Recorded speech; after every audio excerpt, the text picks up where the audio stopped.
নমস্কাৰ বন্ধুসকল পৃথিৱীৰ আটাইতকৈ ওখ বিল্ডিংসমূহৰ ভিতৰত প্ৰথম স্থানত আছে ডুবাই বুৰ্জ খালিফা। এই বুৰ্জ খালিফাৰ সম্পৰ্কে আপোনালোকে প্ৰায় সংখ্যকে কম বেছি পৰিমাণে হ'লেও নিশ্চয় জানে, নহয় জানো? কিন্তু আপোনালোকে বাৰু জানেনে এই বুৰ্জ খালিফা বিল্ডিঙৰ বহুতো কিছুমান নজনা তথ্যও লুকাই আছে। আজি আমি এই ভিডিঅ'টোৰ জৰিয়তে বুৰ্জ খালিফাৰ বিল্ডিঙৰ কিছুমান লুকাই থকা গুৰুত্বপূৰ্ণ তথ্যৰ সম্পৰ্কে জনোৱা হওক। নম্বৰ 1, বুৰ্জ খালিফাৰ প্ৰথম নাম আছিল বুৰ্জ ডুবাই। পাছত ইয়াক ডুবাইৰ ৰাষ্ট্ৰপতি খালিফা বিন জায়েদ এআই নাহেনৰ সন্মানৰ অৰ্থে বুৰ্জ খালিফা নাম ৰখা হয়।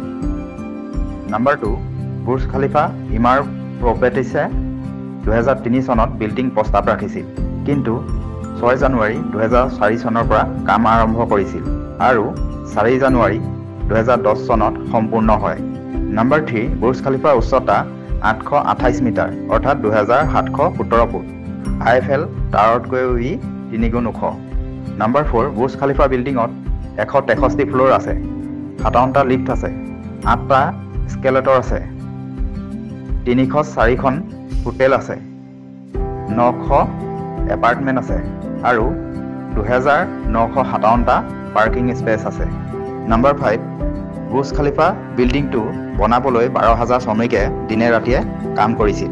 নম্বৰ 6, বুৰ্জ খালিফাত একে সময়তে 35,000 লোকে থকা ব্যৱস্থা আছে আৰু বুৰ্জ খালিফা বিল্ডিংটো 95 কিলোমিটাৰ দূৰত্বৰ পৰা দেখা পোৱা যায়। ইয়াৰ একেবাৰে ওপৰৰ পৰা ইৰাণখন স্পষ্টকৈ দেখা পোৱা যায়।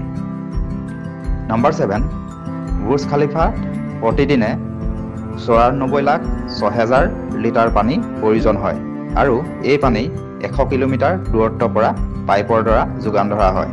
নম্বৰ 8, বুৰ্জ খালিফাৰ বিল্ডিঙত 74 মহলত ছুইমিং পুল আছে আৰু 122 মহলত ৰেষ্টুৰেণ্ট থকা পৃথিৱীৰ এইটোৱে একমাত্ৰ বিল্ডিং। নম্বৰ 9, বুৰ্জ খালিফাত 36টাকৈ অফিচ আছে। ইয়াৰ উপৰিও ইয়াত হেলিকপ্টাৰ অৱতৰণ কৰিব পৰাকৈ স্থান আছে। নম্বৰ 10, বুৰ্জ খালিফা বিল্ডিংটো বনাওঁতে $1.5 বিলিয়ন খৰচ হৈছিল। নম্বৰ 11, বুৰ্জ খালিফা কেৱল ডুবাই বিল্ডিং নহয়, ই এটা সমগ্ৰ পৃথিৱীৰে এক অন্যতম প্ৰধান ওখ বিল্ডিং। তথ্যখিনি জানি যদি উপকৃত হৈছে তেন্তে আনে জানিবলৈও ভিডিঅ'টো শ্বেয়াৰ কৰি দিব আৰু প্ৰতিদিনে এনেধৰণৰ নতুন তথ্য জানি থাকিবলৈ আমাৰ ইউটিউব চেনেলটো ছাবস্ক্ৰাইব কৰি দিব। আৰু যদি আপুনি আমাৰ ফেচবুক পেজটো চাই আছে তেন্তে আমাৰ ফেচবুক পেজটো ফ'ল' কৰি দিব। ধন্যবাদ। পুনৰ লগ পাম অন্য এটা তথ্যৰ ভিডিঅ'ত।